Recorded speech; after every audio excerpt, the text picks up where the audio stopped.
So with that being said, I can welcome Natalie Flores today. Her presentation is Cyanobacteria Bloom Impacts on Fish, Ecological and Human Health Considerations. So Natalie is a PhD candidate in the UVM Rubenstein School of Environment and Natural Resources. Her research is centered on gaining a deeper understanding of the ways that cyanobacteria blooms influence their surrounding environment, including human health implications. Part of the funding for this research comes from the Vermont Water Resources and Lake Studies Centers. So thank you, Natalie, and welcome. Hi, thank you for having me. So cyanobacteria have been a problem in Vermont. Just this summer, we've had a number of beach closures due to the cyanobacteria. And if you've been to the Burlington area, you might know that there's really not a lot of places to go and cool off. The public pools can get overcrowded. So the lake has been a safe haven for people who want to just cool off in the heat. And so these blooms have really been an issue for recreation, but not just recreation. These are a couple screen grabs from a local Facebook page. And so this shows some images from Lake Carmi. And you can see this bloom is pretty extensive. People live around this lake, and you can see that the blooms just go right up to people's homes in some cases. And this can be, really invasive in people's lives. The screenshot on the right shows an article that somebody shared on this page. And it says, "Our dream has become our nightmare. Neighbors want the state to do more about preventing algae blooms." And so that just kind of shows you the impact that these blooms have had on people's lives. But the blooms are not only an issue in Vermont. Blooms are a problem all around the world. These figures on the left show some images of different blooms from around the world. The top left image shows some satellite images. So these blooms can be so extensive that you can even see them from space. And this is a feature that's actually made it possible for people to track blooms throughout space and time. The figure on the right here shows different blooms around the world from the 1980s all the way to the 2010s. And in some areas of the world, there's been an increase in blooms throughout time. And some factors that have contributed to blooms, well, for one, this includes eutrophication. And eutrophication is a process by which water bodies can become polluted with nutrients over time. And these nutrients can come from different sources. So for instance, they can come from in the form of nitrogen and phosphorus from industrial sources. And they can come from pretty much anywhere where people live. So homes and cities, as well as agriculture is one big source of nutrients.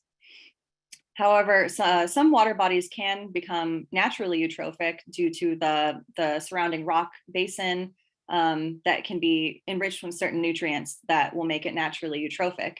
But the problem with human-caused eutrophication has increased over time as population has increased throughout society. And so when these nutrients eventually enter the lake, they can cause the growth of algae and especially cyanobacteria. And cyanobacteria, they are microscopic organisms. They play a similar role as algae in the ecosystem in that they can take the nutrients and the energy from the sun in order to grow. And so they are not technically algae, but people refer to them sometimes as blue-green algae. So you might have heard that term before. But they are actually truly bacteria that are capable of photosynthesizing. And so they take these nutrients that enter the water bodies and they grow and they multiply until they can form large numbers to where you can actually visibly see them on the surface of the lake. And so that's technically a bloom, is just a dense accumulation of these different cyanobacteria cells. And these blooms can be a big problem for these aquatic ecosystems for a number of reasons. For one, so when the bloom forms this layer at the surface of the water, it can block the transmission of light through the water column. And there's other organisms in the water that need light, like phytoplankton and aquatic plants. And so they can be limited by the light during the blooms, and it can actually cause them to die, while the cyanobacteria can sort of monopolize that and take up all the light. Secondly, cyanobacteria can deplete the water of oxygen.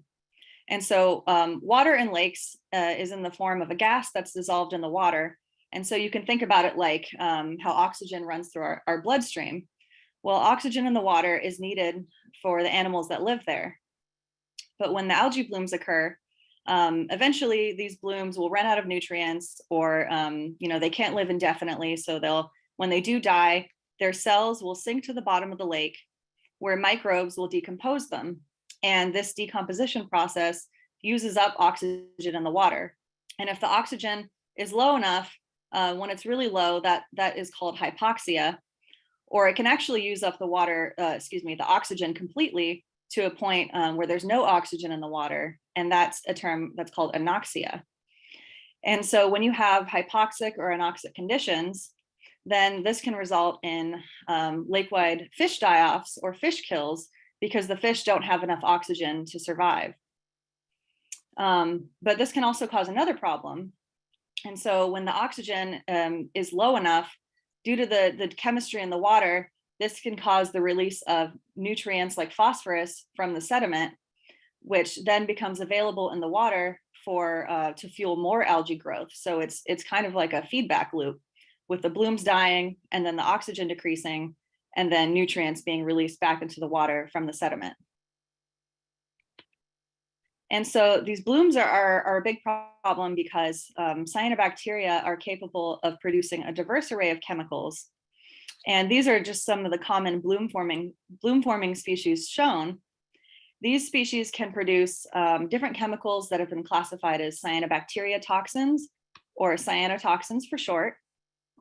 And these can come in a few different forms. The most common are liver toxins, neurotoxins, and skin toxins, or skin irritants.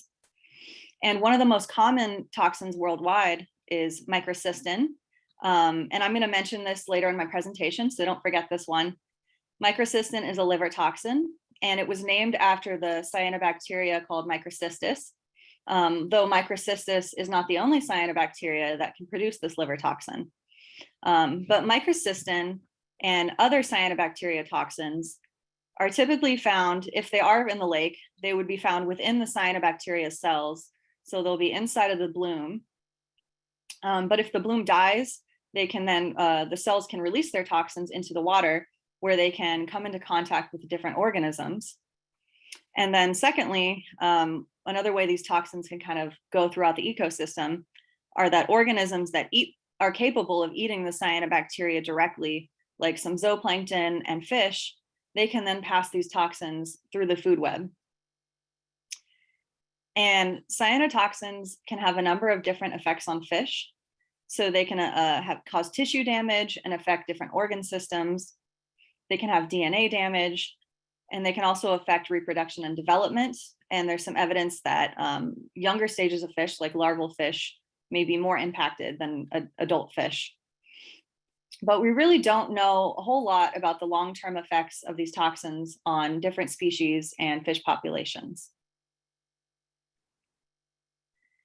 And these toxins, of course, aren't just harmful to fish. They are harmful to people as well. They can cause illness, which is why if you go out to your local waterway during bloom season, you might see a sign that looks like this to prevent people from coming into contact with the cyanobacteria. So climate change and eutrophication are expected to increase the frequency and potentially the severity of blooms in different areas of the world. And some factors associated with this, one is temperature. So cyanobacteria love warm temperatures. They really thrive in the warm temperatures. And when it's warm, the water bodies can sometimes go through this process called stratification. And so all that this is that water has different densities at different temperatures. And so when the water warms up, the warmer layers that are lighter and less dense will settle at the top of the water. And then denser, colder layers of water will be at the bottom of the water. And this setup really helps, it favors the cyanobacteria, because some of these bloom forming species, they're buoyant and they really like this stratified water column. Secondly, increased rainfall could bring in more nutrients into the lakes and wash them from the land. And as I'd mentioned before, cyanobacteria feed on nutrients. So more nutrients means potentially more blooms. And so with climate change and increased eutrophication, you might expect to see fewer lakes that look like this nice, beautiful one on the left, and more green lakes.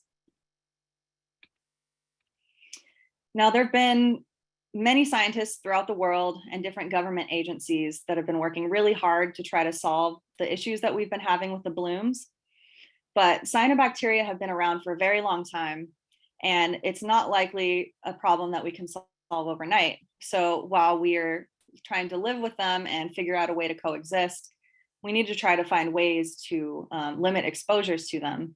And we may be exposed in different ways throughout our daily lives, for instance, through drinking water and recreation, as I'd mentioned before, but also throughout our food systems. And this is one area that I've taken an interest in my research, is thinking about how the cyanobacteria blooms affect fish from different lakes in terms of their populations and their fish health, but also fish as a resource for people. And so in my research, I'm looking at how the nutritional quality of fish is affected by the blooms. And I'd already mentioned that they can make toxins that can make their way into the fish, but they can also have an effect on fatty acids potentially. And fatty acids are just a component of our fat molecules or our lipids in our body. And humans are capable of making their own fatty acids. However, some really important fatty acids for our health, we have a very limited ability to make ourselves. And so we would require some fatty acids in our diet. And you may be familiar with omega-3 fatty acids. These are really well known from fish oil. And two important omega-3 fatty acids for our health are EPA and DHA. And as I'd mentioned, humans have a very limited capability of producing EPA and DHA, and our own bodies may not make enough for our physiological requirements. And so it's important to have these sources in our diet. And these are ultimately produced at the base of the food chain in aquatic food webs. So photosynthetic algae and microalgae use the energy from the sun to make these molecules, and then they pass them through the food chain to the fish, and then subsequently to humans, where we can use them for positive health outcomes. Now, terrestrial plants can make omega-3 fatty acids, but they're a slightly different kind. And so they're not really rich in the EPA and DHA that are really good for our health. And so these sources, these fish-derived sources of these fatty acids are really important components of our diet. And the reason is because omega-3 fatty acids serve very important health roles. And for one, DHA, which was one of those omega-3 fatty acids that I mentioned, is really highly concentrated in the retina of our eyes. And this provides optimal visual function and increased visual acuity. The other area where DHA is concentrated is in our brain. And so DHA, it's present in our brain and nerve tissue. The fatty acids in our brain, as much as 50% of them are actually composed of DHA. So it has a really high concentration in our brain that helps to provide optimal cognitive function. And when people are deficient in these fatty acids, you can see them in a decline in cognitive function and impacts with vision and other parts of our bodies. DHA in the brain and nervous tissue is actually deposited within the human in the third trimester of life. And so it's really important to have these sources, especially during development and the early childhood years. But we do require a source throughout our lifetime in order to replenish those stores that we have and to manage optimal levels of these fatty acids in our different tissues. And probably one of the most recognized health benefits from fatty acids, the omega-3s, are for cardiac health. EPA and DHA have cardioprotective functions and anti-inflammatory effects that have proved really, really helpful for cardiac health. And there's been previous studies that have shown that supplementing the diet with regular amounts of fish products or fish oil has helped reduce the incidence of cardiac events like heart attacks and reduced inflammatory diseases. So cyanobacteria are deficient in omega-3 fatty acids. And if you look at this figure on the left here, it shows different groups of phytoplankton, diatoms, cryptophytes, and chlorophytes, as well as cyanobacteria and it compares the amount of fatty acids that they produce. And cyanobacteria actually have the lowest amount of each, and they don't produce any of the omega-3 fatty acids, which leads to the question is, what are the effects that this has on the aquatic food systems? So these aquatic food webs are based on the different groups of phytoplankton that provide energy that go up the food chain. But what happens when you remove these groups and actually shift to the base of the food chain that's composed of cyanobacteria mostly, that aren't producing these fatty acids? And what is this effect that it has on the rest of the food chain? And so that led to some of my research questions. Do blooms affect the nutritional quality of fish from lakes? And can we identify any patterns or processes that would help us to avoid the potentially harmful effects that these blooms might have?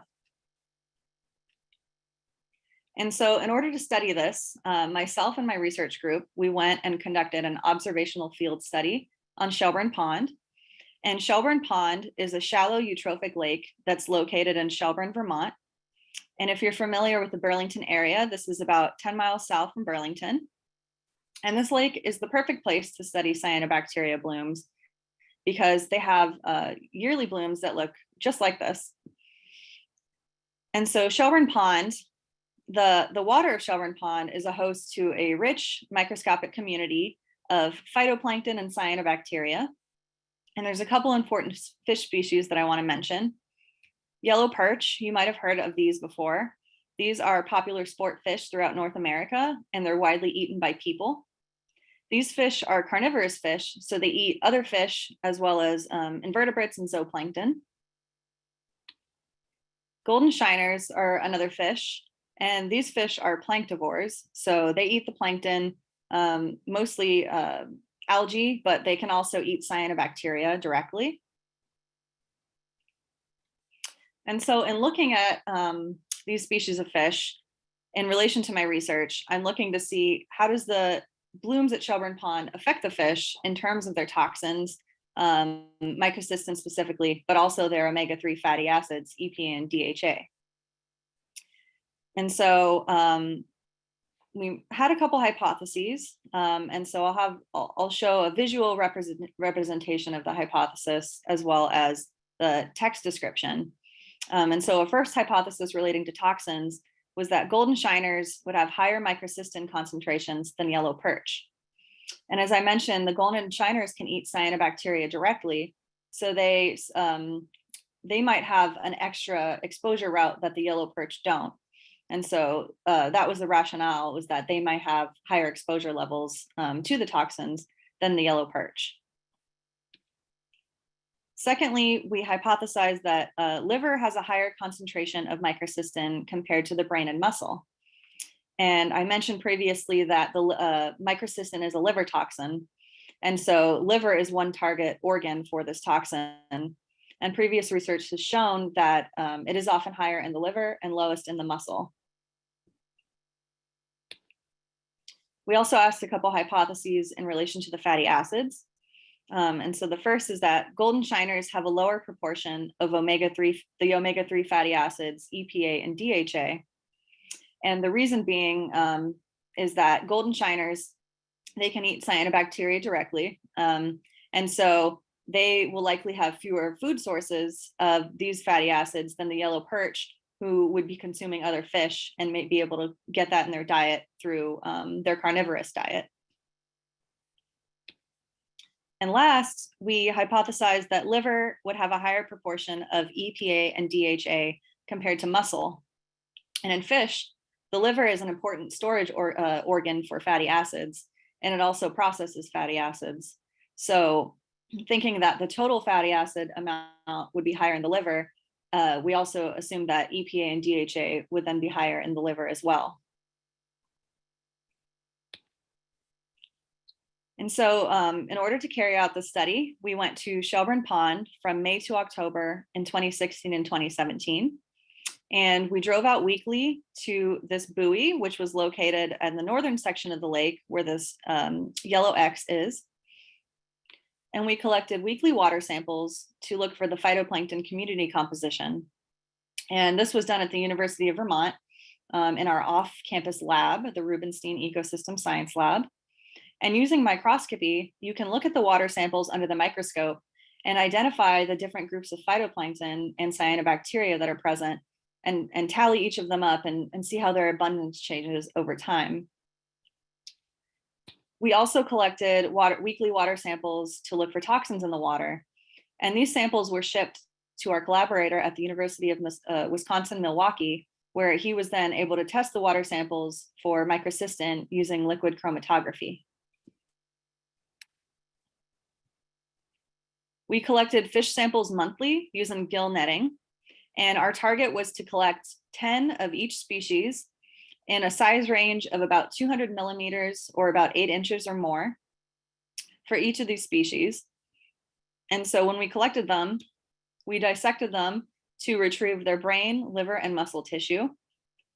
And then these samples were also sent to the University of Wisconsin-Milwaukee, to our collaborator, who tested them for toxins using liquid chromatography. We also analyzed the fish tissue for the fatty acid composition. This was done at the University of Vermont. And due to the small size of the brain, we couldn't split that between our toxin and fatty acid analysis. So we were only able to test the liver and muscle for their fatty acid composition. And so this is just a first look at the data. And all the data I'm going to show you today is preliminary. We're still working on the samples, but this is what we've achieved thus far. And just to orient you to these figures a little bit, they're both showing the same thing in 2 different years. We have the month on the bottom on the x-axis. And then on the left y-axis, we have the abundance and phytoplankton in cells per milliliter. And the different, each bar represents the proportion of the different phytoplankton community for that particular day. So for instance, this first point, there's a little bit of red up here that represents the chrysophytes. The gray represents the cyanobacteria, and then the blue represents diatoms and green algae. And as you can see, most of the bars are gray, and that's because cyanobacteria were the dominant proportion of the community in the water during the entire period. So there was a really high abundance of cyanobacteria throughout 2016 and 2017 in Shelburne Pond. On the right y-axis, I also have microcystin concentration in micrograms per liter in the water, and that's represented by this black line in both figures. And so there was a constant presence of microcystin in the water, and the EPA has a recreational guideline set at 8 micrograms per liter of microcystin. Vermont has its own guideline. It's a little bit more conservative at 6 micrograms per liter. And as you can see, on a number of occasions throughout the summer, the microcystin actually exceeded this recreational limit. So this could be a concern for people recreating on the lake. We also detected some microcystin in the fish. And so for the following slides, I'm going to have our hypothesis on the left, but just to remind you what our hypothesis was.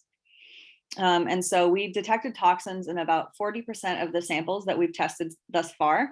We still have samples being processed, so we don't have all the data yet. But we hypothesized that golden shiners would have a higher microcystin concentration than the yellow perch. And so far, we're actually seeing the opposite. Yellow perch had a higher number of detections, as well as a wider range of concentrations compared to the golden shiners. Breaking this down into the various tissues, we hypothesized that the liver would have the highest concentration and the muscle the lowest. And so far, that's pretty much exactly what we're seeing. We found a higher number of detections in the liver with a wider range of concentrations, with brain and the intermediate here, and then muscle being the lowest. And so you're probably wondering, well, if you did find any toxins in the fish, are they at harmful levels? And the quick answer is no. Microcystin in the muscle tissue was below our current guidelines. So the World Health Organization has set a tolerable daily intake limit for microcystin, assuming chronic exposure, and that's 0.04 micrograms of microcystin per kilogram of body weight per day. And so an example of how this is calculated, you can calculate the estimated daily intake of microcystin based on a certain concentration of fish. So let's say you have a sample and the concentration of microcystin is 15.4 nanograms per gram. Well, for a serving size of fish at 100 grams, a person who ate that fish would have consumed 1.54 micrograms of microcystin. And assuming that the person weighs about 60 kilograms or close to 140 pounds, their exposure level would be 0.03 micrograms per kilogram. And if you compare this to the TDI, that's about 64% of the TDI. And so for the samples that we have data, we've done this, and all of the muscle samples were well below the guideline value. The only samples that went above this were the liver samples. And as you saw, that they often had higher concentrations of microcystin. And so it's recommended that you clean and gut your fish if you're going to eat the fish. And this is the reason. So the toxins are often higher in the liver. And so the good news is that the muscle tissue should be safe for people to eat. Looking at the fatty acid data, we hypothesized that EPA and DHA would be in higher proportions in the yellow perch. And so this figure shows the golden shiners in the light blue box and the yellow perch in the dark blue box. And so far, we only have a couple places where we're able to make this comparison. And so here, in May, they were pretty similar, and also in July, pretty similar. So we really don't have too much data there yet to be able to make those comparisons, and don't really see a lot of differences yet, at least in this tissue. So looking at the liver, we actually are starting to see some differences, have a little bit more data there. And it looks like, so in the beginning of the season, again, they're very close, aren't able to make comparisons here yet. But later in season, starting to see that yellow perch actually had a higher proportion of EPA and DHA in their liver tissue. And so one reason this could be is that, as I'd mentioned, liver is a storage organ for fatty acids. And it could be that the golden shiners are using more of their liver reserves than the yellow perch, maybe due to insufficient dietary sources. So that could be one reason that we're seeing those differences. Looking at the different tissues, we hypothesized that the liver would have a higher proportion of the fatty acids. And so far, we're seeing the opposite, that muscle often had higher amounts. So the muscle is the teal box and the liver is this light colored cream box. And muscle often had higher amounts of EPA and DHA compared to the liver. And so that's for the golden shiners. Looking at this in the yellow perch, we're seeing, so far we're seeing the same pattern, is that the muscle has higher amounts of these fatty acids. And it could be, again, due to the fact that they might be using their liver reserves throughout the summer. And so trying to maintain the muscle fatty acids. And this is good for people eating the fish. So the fish muscle seems to still be rich in both of these fatty acids in Shelburne Pond.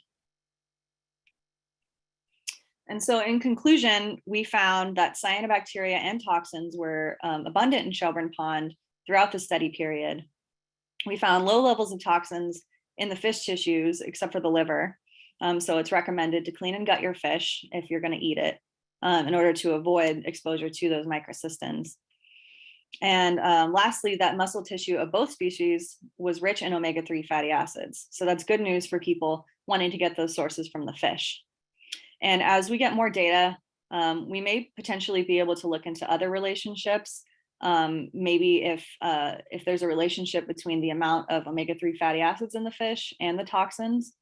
So we hypothesized that with cyanobacteria abundance, as this increases, we would expect to see an increase in toxins in the fish, as well as a decrease in the cyanobacteria, in the omega-3 fatty acids, with an increase in cyanobacteria and an overall decrease in nutritional quality. So as the data comes in, we'll begin to test more of those relationships. And also, there are really limited field studies on the effects of cyanobacteria blooms in fish. And this is one of the few studies of cyanobacteria bloom effects in Vermont, and one of the really more comprehensive one that looks at multiple points long term and looks at different factors of the cyanobacteria blooms. And we hope that the results will be applicable not just to Vermont, but also to the global cyanobacteria bloom issues. And so before I finish, I want to thank those that have supported this research, including the Lintillac Foundation, the University of Vermont's Rubenstein School, and the Vermont Water Resources and Lake Studies Center.